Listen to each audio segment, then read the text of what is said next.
এখন ইরান এবং ইসরায়েল, যার হয়তো শুধু পারমাণবিক অস্ত্র আছে, সেই যুদ্ধে জিতবে। যে মুসলমানদের কাছে শক্তি, সামর্থ্য, রিসোর্স এগুলোর অভাব নাই। সারা পৃথিবীর সবচেয়ে বেশি মুসলমানদের কাছে আছে। সারা পৃথিবীর সবচেয়ে বেশি তেল মুসলমানদের কাছে আছে। সারা পৃথিবীর সবচেয়ে বেশি গ্যাস মুসলমানদের কাছে আছে। যদি কোনো দিন তেল এবং গ্যাস শেষ হয়ে যায়, যে সৌর বিদ্যুৎ বা সোলার প্যানেল এগুলোর শক্তি তথা সূর্যের শক্তি পৃথিবীর মানুষ কাজে লাগাতে চায়, তো সবচেয়ে বেশি মরুভূমি, সবচেয়ে বেশি রোদ মুসলমানদের কাছে আছে। আর সবচেয়ে শীত, সবচেয়ে ঠান্ডা তাদের কাছে, যারা মুসলমান নয়। তথা কোনো দিন যদি সূর্যের শক্তির ভিত্তিতেও ক্ষমতার মানদণ্ড নির্ধারিত হয়, সেখানে মুসলমানেরাও এগিয়ে থাকবে। সমুদ্রের রাস্তায় যদি দেখেন, হরমুজ প্রণালী বলেন, ইয়েমেনের কোনায় যেটা আছে বাব আল মানদেব ওইটা বলেন, সুয়েজ খাল বলেন, যেগুলো সারা বিশ্বের সকল ব্যবসা বাণিজ্যের মূল কেন্দ্র, সেন্টার, এগুলো সকল প্রণালীর উপর আধিপত্য আছে মুসলমানদের। কিন্তু এত বিশাল বিশাল শক্তি, সামর্থ্য এবং ক্ষমতার মালিক হওয়ার পরেও মুসলমানেরা মাজলুম। তার সবচেয়ে বড় কারণ হচ্ছে বিভিন্ন মতবাদ দিয়ে মুসলমানদের বিভক্ত রাখা হয়েছে। জাতীয়তাবাদ দিয়ে, ন্যাশনালিজম দিয়ে, গণতন্ত্র দিয়ে, বিভিন্ন রকমের মতবাদ দিয়ে একা এক মুসলমানকে একা এক অঞ্চলে এমনভাবে বিভক্ত রাখা হয়েছে যাতে এই শক্তিগুলোকে একত্রিতভাবে মুসলমানেরা প্রয়োগ করতে না পারে এবং মুসলমানদের মধ্যেই শত্রুতাকে কন্টিনিউ করা যায়, যাতে হরমুজ প্রণালী, বাব আল মানদেব, সুয়েজ খাল একক কোনো মুসলিম নেতার হাতে না থাকে। আর যত তেল এবং গ্যাসের রিসোর্সগুলো আছে, এটাও একক কোনো মুসলিম নেতার হাতে না থাকে, বিভক্ত বিভক্ত, টুকরো টুকরো। তাহলে যখন যাকে যেভাবে ইচ্ছা তখন তাকে সেভাবে ব্যবহার করা যাবে। যখন ইরাকের প্রেসিডেন্ট সাদ্দাম হোসেনের বিরুদ্ধে তাকে ধ্বংস করার দরকার হবে, তখন তার সাথে যার শত্রুতা তৈরি করার দরকার হবে। আবার যখন আরেক দেশকে ধ্বংস করার দরকার হবে, তখন তার সাথে যার শত্রুতা করার দরকার হবে। এই ডিভাইড অ্যান্ড রুল, ভাগ করো এবং শাসন করো, এই যে পদ্ধতি, তো পৃথিবীর সকল সম্ভাবনা থাকার পরেও মুসলমানেরা সবচেয়ে অসহায় এবং সবচেয়ে মাজলুম। তার অন্যতম একটি কারণ হচ্ছে যে সমস্ত ভ্রান্ত মতবাদ দিয়ে মুসলমানদের বিভক্ত রাখা হয়েছে, সে ভ্রান্ত মতবাদগুলো। এবং দ্বিতীয় আরেকটি বড় কারণ, যদিও ইদানিং বহু বক্তব্যে আমি দাজ্জাল, ইমাম মাহদি, ইয়াজুজ মাজুজ এগুলো নিয়ে আলোচনা করেছি, সেক্ষেত্রে আমি দেখেছি মানুষের মধ্যে একটা মনের ইচ্ছা লক্ষ্য করা যায় যে মানুষ, আমার ধারণা যে সাধারণ মুসলমানদের যদি অবস্থা হয়, তাহলে অন্য সব জায়গায় সকলের একই অবস্থা, যে সবাই এই মনে করে বসে আছে যে হ্যাঁ, আমার তো কিছু করার দরকার নাই, ইমাম মাহদি আসবে, উনিই সব করবে, ঈসা আলাইহিস সালাম আসবে, উনিই সব করবে।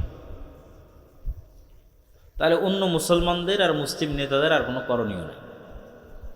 এই চিন্তা যদি সুলতান মোহাম্মদ আল ফাতেহ করতেন, তাহলে উনি মাটির উপর, পাহাড়ের উপর দিয়ে জাহাজ চালাতে পারতেন না। উনি কিন্তু ইস্তাম্বুল বিজয় করার সময় মাটির উপর দিয়ে জাহাজ চালাইছে, পানির উপর দিয়ে নয়। মানে যখন সকল রাস্তা বন্ধ হয়ে গেছে, যখন সবাই হাল ছেড়ে দিয়েছে যে না, এবারও ইস্তাম্বুল বিজয় সম্ভব নয়, ইস্তাম্বুল বিজয় করার জন্য, তুরস্ক বিজয় করার জন্য একদম আল্লাহর নবীর যুগ থেকে সুলতান মোহাম্মদ আল ফাতেহের যুগ পর্যন্ত অসংখ্য মুজাহিদ বাহিনী চেষ্টা করেছে, কেউ পারেনি।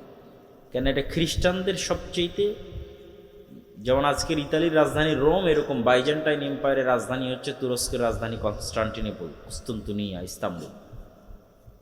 এটা বিজয় করা এত সহজ নয়। তো যখন সবাই হাল ছেড়ে দিয়েছে, তখনও সুলতান মোহাম্মদ আল ফাতেহ স্বপ্ন দেখছেন যে না, ইস্তাম্বুল বিজয় সম্ভব। তো যাওয়ার যে কোনো রাস্তা নাই, তবু তাহলে মাটির উপর দিয়ে জাহাজ চলবে। মাটির উপর দিয়ে কেমনে জাহাজ চলবে? তো বলে নিচে কাঠ বিছাও, কাঠের উপর তেল লাগাও, আর তার উপরে জাহাজ ওঠাও, তেলের ঘর্ষণে জাহাজ টেনে নিয়ে যাও। তেলের ঘর্ষণে জাহাজ টেনে নিয়ে গিয়ে এমন জায়গায় জাহাজ নামাও যেখানে শত্রু কল্পনাও করেনি যে এখানে জাহাজ নামতে পারে। তো উনি যদি চিন্তা করতেন যে না, ইস্তাম্বুল বিজয় করার কাজ তো ইমাম মাহদির, কেন হাদিসে কিন্তু আছে যে কিয়ামতের পূর্ব মুহূর্তে ইস্তাম্বুল বিজয় হবে। তো ইস্তাম্বুল বিজয়ের কাজ যেহেতু ইমাম মাহাদির, তা আমার করে কী লাভ? আমার করে তো কোনো লাভ নাই। আর সুলতান সালাহুদ্দিন আইয়ুবী যদি মনে করতেন যে মসজিদে আকসা আমি আর কি করতে বিজয় করবো, এই তো ইমাম মাহাদির কাজ, তাহলে এখনও ওই খ্রিস্টান ক্রুসেডারদের হাতেই মসজিদে আকসা থাকত। তো রাসূলুল্লাহ সাল্লাল্লাহু আলাইহি ওয়াসাল্লাম আমাদের যে থিওরি শিখিয়েছেন, সেই থিওরিটা হচ্ছে, তোমরা যদি দেখো যে সূর্য পশ্চিম দিকে ঠিকই উঠে গেছে, মানে কিয়ামত হয়ে গেছে, তারপরেও যদি তোমার হাতে একটা গাছের চারা থাকে, তাহলে ওটাকে লাগাও। এর নাম হচ্ছে প্রোডাক্টিভিটি। মানে অলস হাত ছেড়ে দিয়ে বসার কোনো সুযোগ নেই। সদা সর্বদা নিজের সময়কে কাজে লাগানো, উঁচু হিম্মত, সৎ সাহস এবং নেতৃত্বের গুণ, এটা কাজে লাগিয়ে সামনের দিকে এগিয়ে যাওয়া। জি না, আপনি হাতের সাথে হাত লাগিয়ে বসে রাখলেন, যেখানে পশ্চিম দিকে সূর্য উঠে গেছে, তখন রাসূল সাল্লাল্লাহু আলাইহি ওয়াসাল্লাম বলতেছে না, তোমার হাতে যদি কোনো বীজ থাকে, চারা থাকে, রোপণ করার মতো করো।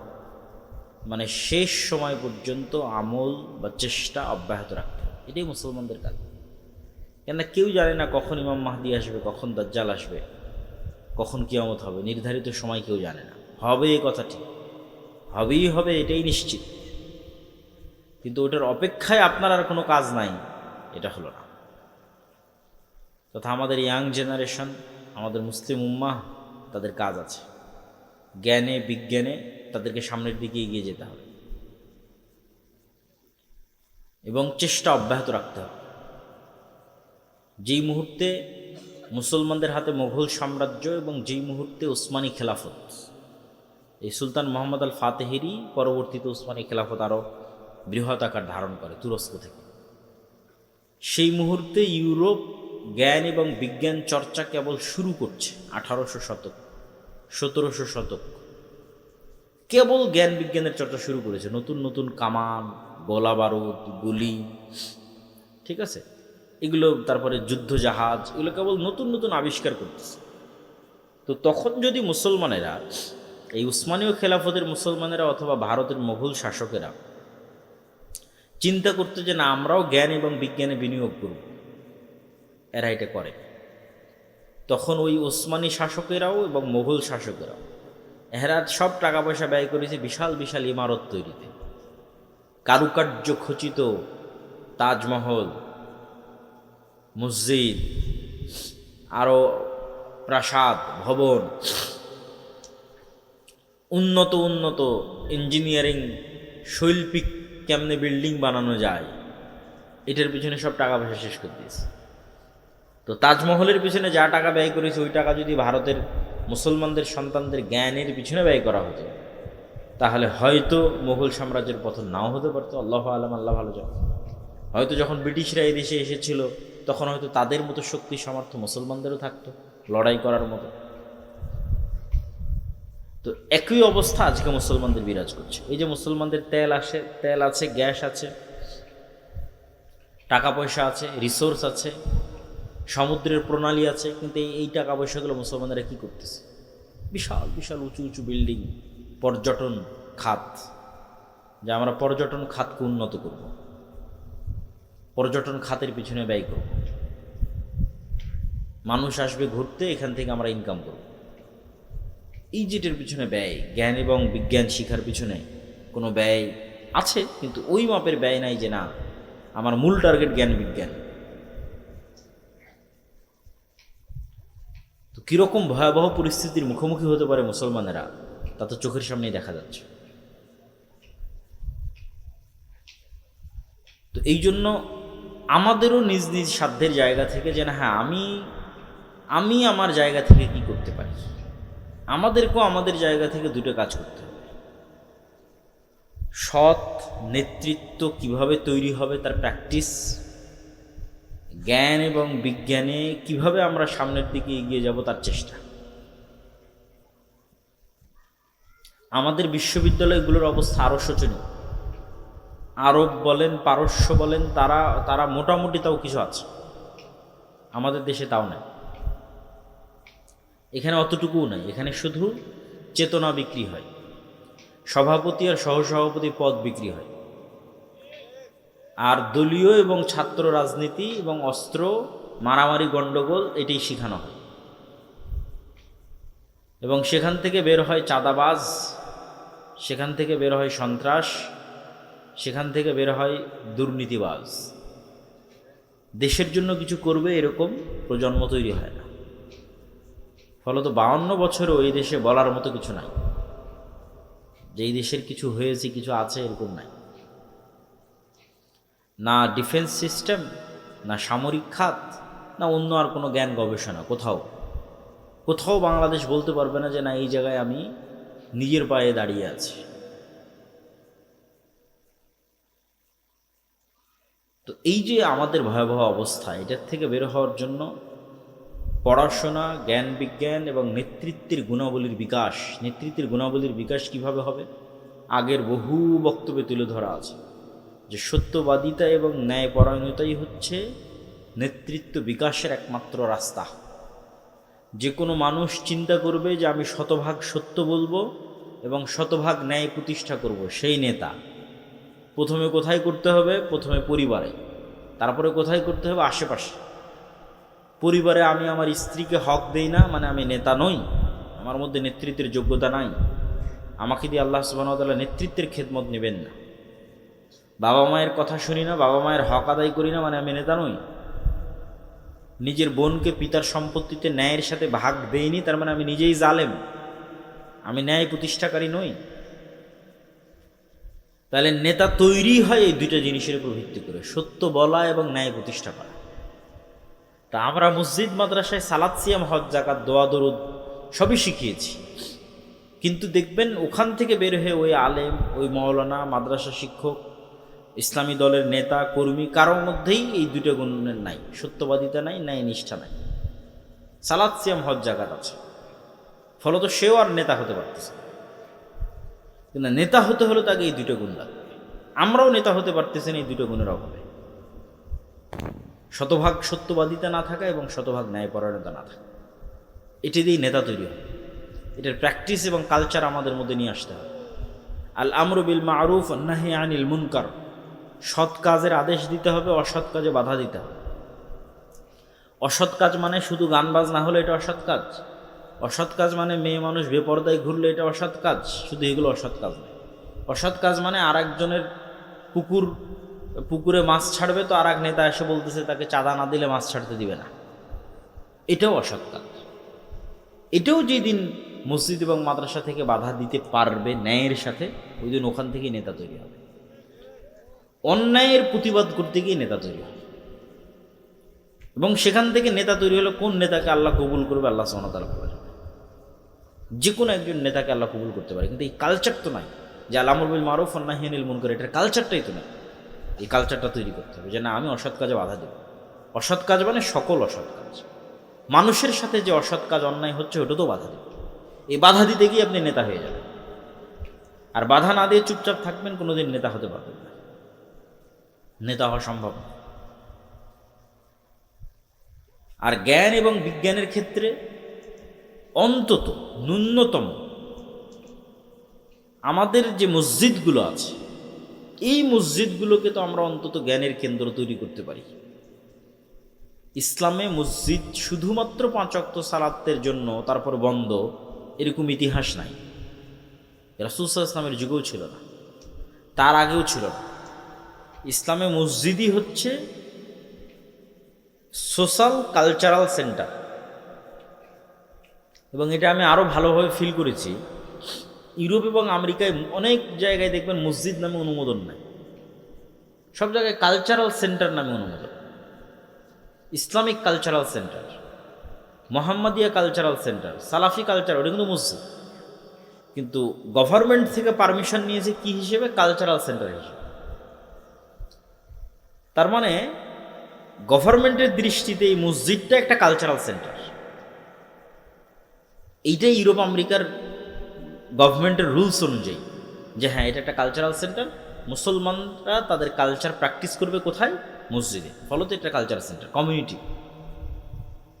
কিন্তু আমরাই সেই মসজিদকে বানিয়ে দিয়েছি যে না, এখানে শুধু 5 ওয়াক্ত সালাতের পরে এটা অফ হয়ে যাবে, অথবা শুধু লাশ বহনের খাটলি থাকবে, অথবা শুধু ঈদুল ফিতর এবং ঈদুল আজহায় গোস্ত এবং চাউল বন্টন হবে।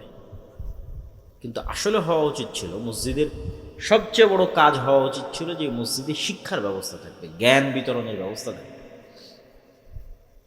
ইসলাম যতটা জ্ঞান ভিত্তিক দিন, আর পৃথিবীতে কোনো দিন এতটা জ্ঞান ভিত্তিক নয়।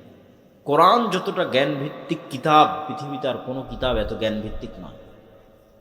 কিন্তু হতভাগা আমরা, যে আমরাই মুসলমান হয়ে কোরআন পড়ে জ্ঞান থেকে দূরে চলে গেছি, জ্ঞান চর্চা থেকে দূরে চলে গেছি।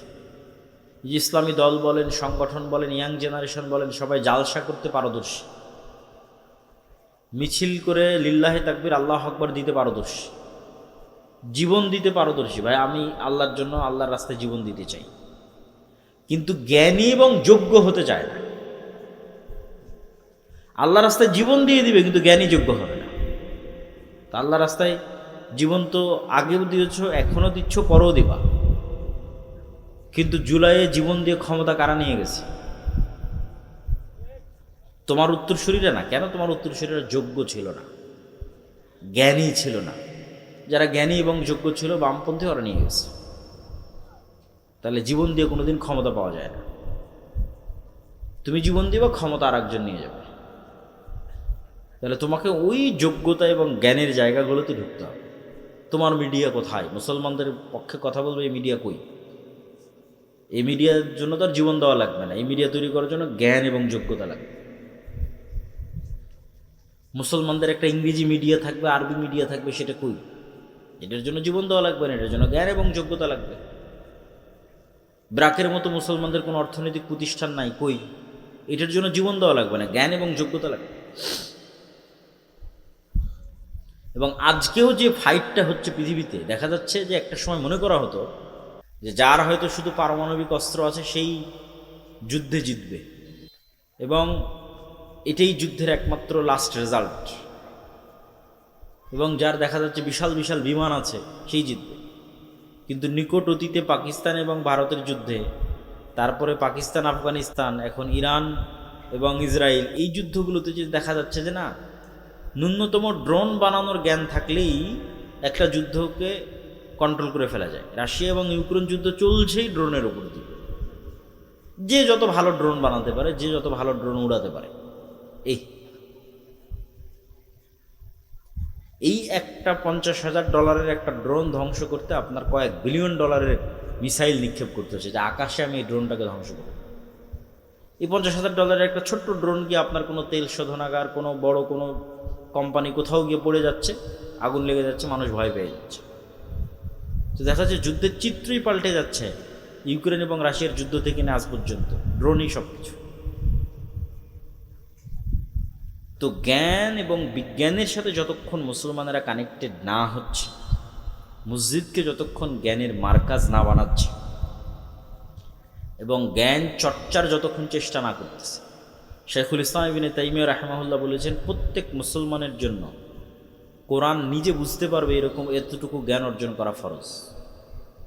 আমরা মোটামুটি আছি যে হ্যাঁ কোরআন পড়তে পারি, এরকম আছে অনেকে।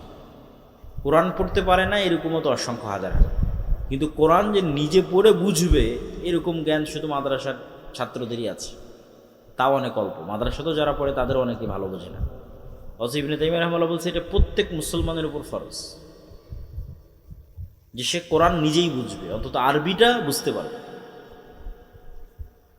নাহলে তো পরিবর্তন হবে না। পরিবর্তন হওয়ার জন্যই আল্লাহ কোরআন দিয়েছে, আপনার অন্তরে প্রভাব বিস্তার করার জন্যই আল্লাহ সুবহানাহু ওয়া তাআলা কোরআন দিয়েছে। এটি যদি আপনি যতক্ষণ নিজে ফিল এবং অনুভব না করতে পারবেন, আপনি হেদায়েতের রাস্তা পাবেন না।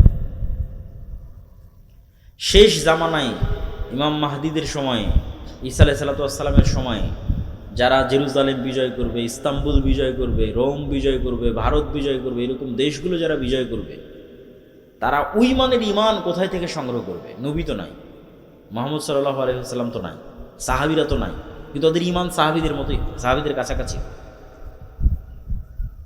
মদিনার সর্বশ্রেষ্ঠ ইমানওয়ালা মানুষগুলো বের হয়ে আসবে। কেমনে তারা ইমানটা তৈরি করবে? কোরআন দিয়ে। কোরআনের সংস্পর্শে তাদের ইমানের লেভেল ওই জায়গায় পৌঁছে যাবে। এই জন্য আমাদের মসজিদগুলোতে মক্তব চালু করা, জ্ঞান শিক্ষার ব্যবস্থা করা, জ্ঞান উপার্জনের ব্যবস্থা করা, জ্ঞানের পিছনে সময় দেওয়া, এগুলো অতীব জরুরি এবং অতীব প্রয়োজনীয়। এবং এই যে যা অর্থ আমরা জালসা সম্মেলনের জন্য ব্যয় করে থাকি, এই অর্থের একটা অংশ যদি আপনি ইমামের বেতন বাড়ানোর জন্য ব্যয় করেন, এই অর্থের একটা অংশ যদি ইমামকে ভালো প্রশিক্ষণ দেওয়ার জন্য ব্যয় করেন, এই অর্থের একটা অংশ যদি ওই ইমামকে প্রশিক্ষণ দিয়ে গ্রামে মক্তবের বাচ্চাদের কেমনে শতভাগ মক্তবে বাচ্চাদের উপস্থিত করানো যায়, তার পুরস্কার প্রতিযোগিতা, ওগুলোর পিছনে ব্যয় করেন, তাহলে আপনার এই জালসা করে যা উপকার হয়েছে তার চেয়ে 10 গুণ 100 গুণ বেশি উপকার। শুধু এই ছোট্ট ছোট্ট পদক্ষেপগুলো, যে না আমার মসজিদের ইমাম হবে খুবই যোগ্যতা সম্পন্ন, ফলত একটা ভালো বেতন দিতে হবে, এই ইমাম সাহেবকে আমি আরও অনেক ট্রেনিং করাতে চাই, ইমাম সাহেবকে আমি মসজিদে মক্তব চালাতে চাই, গ্রামের সব বাচ্চা যেন এই মক্তবে আসে, তার জন্য বিভিন্ন রকমের পুরস্কার, চকলেট ইত্যাদি, সাইকেল ইত্যাদি বিতরণের ব্যবস্থা করতে চাই, যাতে পুরো গ্রামের একটা বাচ্চাও কোরআন এবং দ্বীনের জ্ঞান থেকে দূরে না থাকে। এটা সবচেয়ে স্থায়ী, পার্মানেন্ট এবং দীর্ঘমেয়াদী। কেন এরাই এই মক্তবে যারা পড়তেছে, এরাই তো বিভিন্ন স্কুল কলেজে এই দেশের ডিসি, ওসি, এসপি, মন্ত্রী, মিনিস্টার এই জায়গাগুলোতে যাবে। তো ছোটতে যদি আপনি তাদের শিখিয়ে দিতে পারেন নবীদের জীবনী, সাহাবীদের জীবনী, ঈমান, আকীদা, আদর্শ, সত্যবাদিতা, ন্যায়পরায়ণতা, তার কিছু না কিছু প্রভাব থাকবে। এই জন্য আমাদের যে নিজস্ব মক্তবের সিলেবাস আছে, এটা ওইভাবেই তৈরি করা, তালিমউদ্দিন বা আদর্শ শিক্ষা, যেটার উপর আপনারা মক্তব অলিম্পিয়াড দেখলেন এনটিভির পর্দায়, ছোট ছোট বাচ্চাদের নবীদের জীবনী থেকে শুরু করে আদব কায়দা থেকে শুরু করে সব কিছু, এই সিলেবাসের উপর ট্রেনিং দিয়ে আপনাদের আশেপাশের সকল মসজিদে মক্তব চালু করা দরকার। আর এই ট্রেনিংয়ের জন্য যাতায়াত খরচও ফ্রি, এই ট্রেনিংয়ের জন্য থাকা খাওয়াও ফ্রি, এই ট্রেনিংয়ের জন্য সিলেবাসও ফ্রি, মানে বাচ্চারা যে সিলেবাসটা নেবে, বইটা নেবে, এটাও ফ্রি। তো এত কিছু বিনামূল্যে দেওয়ার পরেও যদি এই কাজে আপনারা আগ্রহী না হন, তাহলে এর জবাবদিহিতা তো আল্লাহ সুবহানাহু ওয়া তাআলার দরবারে আপনাদেরকে দিতে হবে। প্রিয় উপস্থিতি, ইয়াং জেনারেশনের উদ্দেশ্যে এবং উপস্থিত সকলের উদ্দেশ্যে, মুসলমানদের এই যে পরিবেশ এবং পরিস্থিতি, এই পরিবেশ এবং পরিস্থিতি সামনে আরও ভয়াবহ হবে। ফিতনা থামার লক্ষণ খুব কম, এবং আমাদেরকে অনেক বড় বিপদ এর মুখোমুখি হতে পারে। দুর্ভিক্ষ যদি দেখা দেয় বাংলাদেশে, আশ্চর্যের কিছু নাই। এরকম পরিস্থিতি যদি আর 2-3 মাস চলে, তেল এবং গ্যাসের সংকট, আর এই সংকট শুধু বাংলাদেশে তা নয়, এই ইন্দোনেশিয়া, মালয়েশিয়া, ফিলিপাইন, থাইল্যান্ড, একই সিনারি, ভারত, পাকিস্তান, এমনকি ইউরোপ, এমনকি আমেরিকা, সব জায়গায় সেম সিনারি। ফলত এটা বিশ্বের অর্থনীতিতে যে প্রভাব আসবে, এই প্রভাব আমাদের দেশে যখন পড়বে, তখন এখানে দুর্ভিক্ষ দেখা দিত। আপনার তেলের দাম বাড়ার সাথে সাথে সারের দাম বাড়বে, আপনার চাষের খরচ বেড়ে যাবে। ফলত সকল দিক থেকে আমরা একটা বিপদ মুহূর্ত এবং ফিতনাময় মুহূর্তের দিকে পড়ে যাব। এবং এই শেষ জামানাগুলোতে দাজ্জাল বা দাজ্জালীয় শক্তির যে ফিতনা, এই ফিতনা থেকে বাঁচার একটাই উপায়, এটা বলে আমার বক্তব্য শেষের দিকে চলে যাব, যে এইরকম ভয়ঙ্কর মুহূর্তগুলোতে আপনি কীভাবে ফিতনা থেকে বাঁচবেন। আজকে যদি আমি আপনাকে বলি, মানে আমাকেও যদি কেউ বলে যে ভাই তুমি যদি এই কথা মানো তাহলে তোমার গাড়িতে তেল দিব, তা আমি তো মনে হয় সন্দেহে পড়ে যাব যে এই কথা মেনে নিয়ে তেল নেওয়াই ভালো। তো এর চাইতে ভয়ঙ্কর ঘটনা তো দাজ্জাল ঘটাবে। এই তেল নয়, দাজ্জাল বলবে আকাশ বৃষ্টি বন্ধ করে দিবে, জমিন ফসল বন্ধ করে দিব, হয় আমাকে রব মানো, নাহলে আকাশের বৃষ্টি বন্ধ, জমিনের ফসল বন্ধ। এখন যদি আপনাকে বলি যে ভাই তুমি এই কাজ না করলে তোমার তেল নাই, তোমার মোটর সাইকেলে তেল নাই, তোমার গাড়িতে তেল নাই, তো সবাই যে ইমান বিক্রি করবে, কয়জন ইমান নিয়ে থাকবে? তো এই ফিতনার সময়গুলো আমাদের ইন্ডিকেট করছে, বুঝাচ্ছে যে আপনি কিভাবে ফিতনা থেকে বেঁচে থাকবেন। ফিতনা থেকে বেঁচে থাকার জন্য দুটো রাস্তা ছাড়া আর কোনো রাস্তা নেই আমার জানা নাই, যে ফিতনার সময় আমরা ফিতনা থেকে বেঁচে থাকবো। এক, পরকালের প্রতি অগাধ আস্থা, যেন আমি পরকালই আছি, পরকাল যেন দেখে নিয়েছি, পরকাল যেন আমি স্বাদ আস্বাদন করে নিয়েছি, আমি যেন মারা গেছিলাম, মৃত্যুবরণ করে জান্নাত জাহান্নাম কবর ঘুরে তারপরে আবার দুনিয়াতে এসেছি। পরকালের প্রতি এই লেভেলের অগাধ আস্থা, আব্দুর রহিম যে মৃত্যু এবং কবরের বর্ণনা শোনাচ্ছিল, জান্নাত জাহান্নামের বর্ণনা শোনাচ্ছিল, এটার প্রতি যতক্ষণ অগাধ আস্থা তৈরি না হবে ততক্ষণ আপনি দুনিয়া বিসর্জন দিতে পারবেন না। দুনিয়া তখনই বিসর্জন দিতে পারবেন যখন জান্নাতে আপনার জায়গাটা দেখতে পাবেন যে হ্যাঁ, জান্নাত হচ্ছে আসল জীবন। আমাল হায়াতুদ দুনিয়া ইল্লা লাইবুন ওয়া লাহু, দুনিয়া তো খেল তামাশা মাত্র। ওমা ইনদাল্লাহ খায়রুন ওয়া বাক, আল্লাহর নিকটে যা আছে ওটাই উত্তম এবং ওটাই চিরস্থায়ী, তথা পরকাল। এই পরকাল দেখতে পাওয়ার কারণে আসহাবুল উখদুদের সম্ভব হয়েছিল আগুনে ঢুকে যাওয়া। সূরা বুরুজের মধ্যে আসসামা ইযাতিল বুরুজ ওয়াল ইয়াউমিল মাউউদ ওয়া শাহিদু ওয়া মাশহুদ কুতিলা আসহাবুল উখদুদ, যে তাদের বলা হলো হয় ঈমান ছাড়ো না হয় আগুনে ঢোকো। তোরা আগুনে ঢুকে গেছে, তো কেমনে সম্ভব যে আপনি আগুনের মধ্যে স্বেচ্ছায় ঢুকে জ্বলে পুড়ে যাবেন? তখনই সম্ভব যখন আপনি আগুনের মধ্যে জান্নাত দেখতে পাবেন। আর ওই আগুন থেকে পিছনে যখন জাহান্নাম দেখতে পাবেন, যে আমি যদি আগুনে না ঢুকি, ঈমান ত্যাগ করি, তাহলে পিছনে আমার বাড়ি ঘরে আসলে জাহান্নামের আগুন অপেক্ষা করছে। এটা যখন আপনি স্বচক্ষে দেখতে পাবেন যে এই সামনে যে আগুন জ্বলতেছে এটা তো জান্নাত, তখন ঢুকে যাবে। এই সেম ঘটনা দাজ্জাল ঘটাবে, বলবে দাজ্জালের জান্নাত জাহান্নাম, দাজ্জালের জাহান্নাম জান্নাত। পরকালের প্রতি অগাধ আস্থা ছাড়া আপনি ঈমান বাঁচাতে পারবেন না। সামান্য কিছুর বিনিময়ে ঈমান বিক্রি করে দেবেন, 1 টাকা অবৈধ 1 টাকার লোভে, সামান্য অর্থের লোভে, সামান্য ফসলের লোভে, সামান্য খাবারের লোভে। আর যখন আপনি মাটি কামড়ে পড়ে থাকবেন যে না খেয়ে মরে যাব, কিন্তু ঈমানের উপর মারা যাব, কারণ এটাই আলটিমেট সফলতা, সর্বোচ্চ সফলতা। ঈমানের উপর মরতে পারা এটাই সফলতা, দুনিয়া অর্জন করা সফলতা নয়। তাহলে পরকালের উপর অগাধ আস্থা ছাড়া শেষ জামানার ফিতনা থেকে বাঁচা সম্ভব নয়। 2, আল্লাহর ক্ষমতা এবং শক্তি সম্পর্কে জ্ঞান অর্জন। আল্লাহর ক্ষমতা, শক্তি, সাহায্য, তাওহীদ, এগুলো দিয়ে কোরআন পরিপূর্ণ। 3, সালাতের উপর অটল থাকা।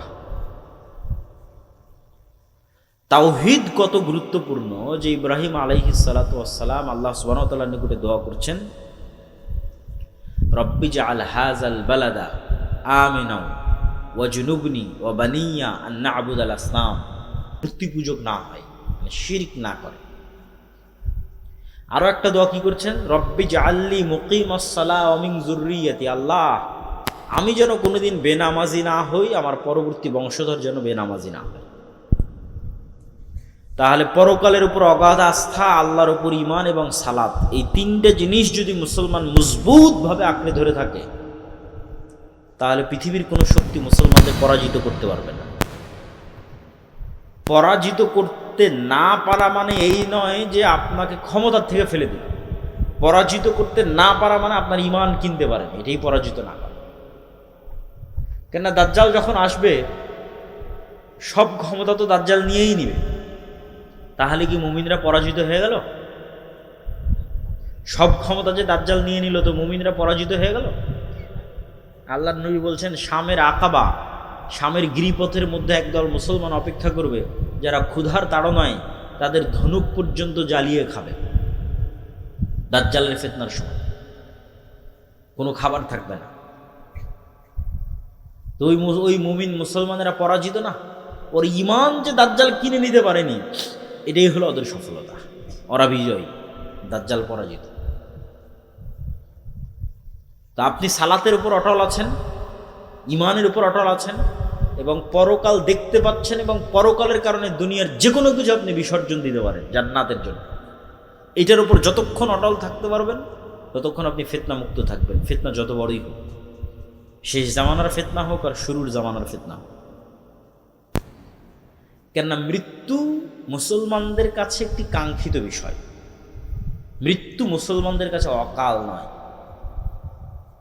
মৃত্যু মুসলমানদের কাছে ভীতির নয়, মৃত্যু মুসলমানদের কাছে ছটফট করে বাঁচার জন্য নয়, মৃত্যু মুসলমানদের কাছে অগ্রিম প্রস্তুতি, মরা ব্যর্থতা নয়। যার 200 মানুষ মারা গেল, 5000 মানুষ মারা গেল, 72,000 মানুষ গাজায় মারা গেছে, এটা ব্যর্থতা নয়। মরার জন্যই তো পৃথিবীতে আসা হয়েছে। পৃথিবীতে তো আমরা এসেইছি মরার জন্য। যদি মরা এতই ভয়ঙ্কর ভয়াবহ কিছু হতো, তাহলে সাহাবীরা আর জিহাদ করতেন না, রাসূল সাল্লাল্লাহু আলাইহি ওয়াসাল্লাম আর জিহাদ করতেন না, যুদ্ধ করতেন না, শহীদ হতেন না। তো যুদ্ধ অবতীর্ণই হয়েছে শহীদ হওয়ার জন্য।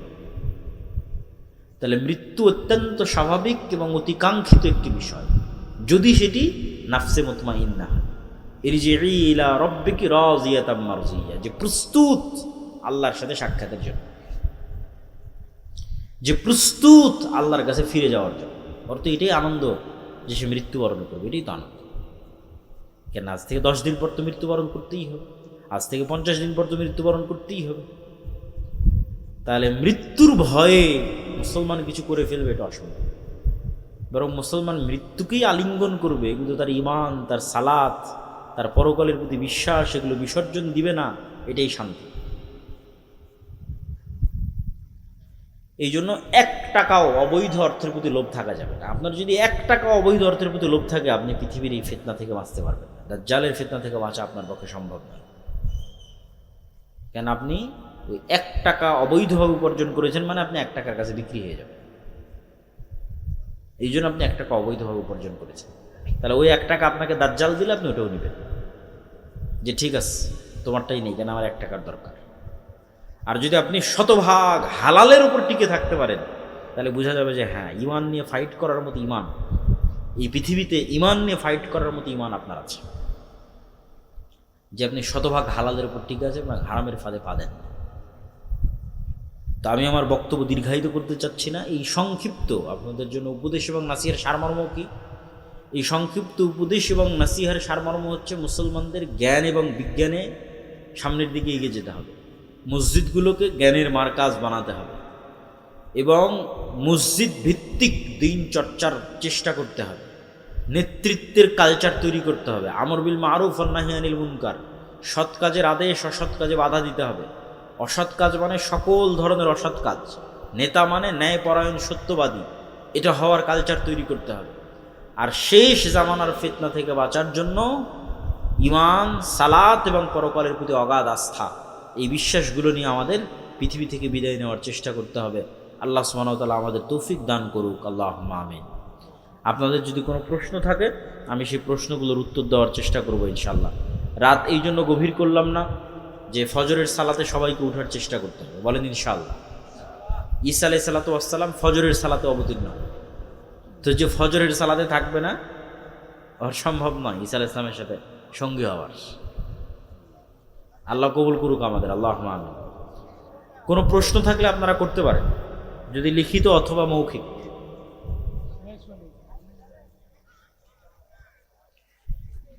আপনারা হইচই না করে একটু, আচ্ছা, আল্লাহর পথে যাত্রা, এই বইটা লেখাই হয়েছে ঈমান মজবুত করার জন্য। যদি থাকে, আমি জানি না আছে কিনা, গাড়িতে যদি থাকে বইটি নেওয়ার চেষ্টা করতে পারেন। ঈমান মজবুত করার জন্য আল্লাহর পথে যাত্রা। মহিলাদের জন্য চাকরি বা ব্যবসার ক্ষেত্রে ইসলামের বিধান কি? বর্তমানে নারীদের চাকরি বা ব্যবসার জন্য নিরুৎসাহিত করা হয়, ইসলামের বিধান মেনে তারা কিভাবে চাকরি বা ব্যবসা করতে পারবে? বই। সম্মানিত উপস্থিতি, আপনার আমাদের এখানে মাহফিলে অনেক খরচ আছে, যে যা পারেন সবাই কিছু দিয়ে যাবেন, পাশে টেবিল আছে। সবাই ওনাদের মাহফিল আয়োজনের জন্য অর্থনৈতিক সহযোগিতা করবেন। ভাইয়েরা একটা 7 শতক না 8 শতক জায়গা নিয়েছে, সেখানে ওয়াক্তিয়া মসজিদ করতে চায়, মক্তব চালু করতে চায়। ফলত আপনাদের পক্ষে সম্ভব হলে অবশ্যই সহযোগিতা করবেন, আল্লাহ কবুল করুন। অর্থনৈতিক ইবাদত খুবই গুরুত্বপূর্ণ। মেয়েরা কয়েকটা শর্তে চাকরি করতে পারে। 1, যদি স্বামী অনুমতি দেয়। 2, যদি পর্দা রক্ষা হয়। 3, যদি সন্তান সন্ততির ক্ষতি না হয় লালন পালনে, যদি বিষয়টা হালাল হয়। এগুলো সবগুলো মিললে এবং যদি প্রয়োজন থাকে, সেক্ষেত্রে মেয়েরা চাকরি করতে পারে। ফরজ নামাজে এবং ফ্রি মিক্সিং না থাকে। ফরজ নামাজে কেউ যদি পরে সামিল হয়, সেক্ষেত্রে সে কি আল্লাহু আকবার বলে তাকবীরে তাহরিমা দিয়ে হাত বেঁধে পরে ইমাম যে অবস্থায় আছে সে অবস্থায় যাবে, নাকি শুধু আল্লাহু আকবার বলে ইমামের হালাতে সামিল হবে? রাসূল সাল্লাল্লাহু আলাইহি ওয়াসাল্লামের আদেশ অনুযায়ী বোঝা যায় সরাসরি ইমাম যে অবস্থায় আছে সেখানে সামিল। ইসলামী মাহফিলের শ্রোতারা বাদাম খায় আর ওয়াজ শুনে, ইসলামের দৃষ্টিতে এটা কি জায়েজ? কোনো সমস্যা নাই। রাসূল সাল্লাল্লাহু আলাইহি ওয়াসাল্লাম বা তার সাহাবীরা দিনের কথা বলার সময় এরকম কিছু করতেন কিনা? দিনের কথা মনোযোগ দিয়ে শোনার ক্ষেত্রে এই ধরনের কাজ থেকে বিরত থাকতে পারে, কিন্তু এটাকে সরাসরি হারাম বলা যাবে না। হারামের মতো কিছু নয় এটা। আমি আমার স্বামী সালাত আদায় করি, কিন্তু আমার সন্তানরা সালাত আদায় করে না, তাদের কারণে কি আমরা জাহান্নামে যাব? প্রথমত আপনার সন্তানদের সালাত আদায় শিখাতে পারেননি, সালাত আদায়ের অভ্যাস গড়তে পারেননি, এটা আপনার ব্যর্থতা। এটা আপনাকে স্বীকার করতেই হবে। বই এত পরে নিয়ে আসলে হবে? ড্রাইভার কই গেছে?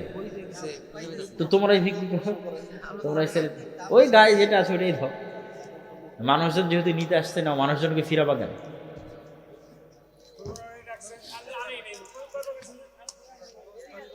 তো আপনি আপনার সন্তানদেরকে, বই যারা নিতে চান তারা স্টেজে আসতে পারে। আপনি আপনার সন্তানদেরকে সালাত শিখাতে পারেননি, এটা আপনার ব্যর্থতা। এখন কি করণীয়? রাসূল সাল্লাল্লাহু আলাইহি ওয়াসাল্লামের আদেশে বোঝা যায় 10 বছর বয়স হয়ে গেছে, সালাত আদায় করে না, এরকম সন্তানকে পিটতে হবে। এরকম সন্তানের খাবার বন্ধ করে দিতে হবে। এরকম সন্তানের বাড়িতে থাকা বন্ধ করে দিতে হবে। বাড়িতে থাকা, খাওয়া, পড়াশোনার খরচ 10 বছর পার হয়ে গেছে, এরকম কোনো সন্তানের পক্ষে সালাত ব্যতীত পাওয়ার কোনো সুযোগ নাই ইসলামের দৃষ্টিতে। এটাই শেষ কথা এবং ফাইনাল কথা। বলেন,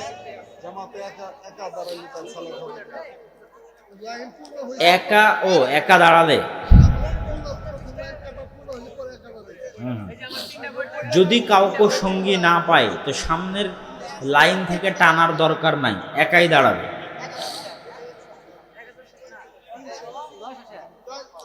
আমরা সবাই বৈঠক শেষে দোয়া পড়ি, সুবহানাকা আল্লাহুম্মা ওয়া বিহামদিকা আশহাদু আল্লা ইলাহা ইল্লা আনতা আস্তাগফিরুকা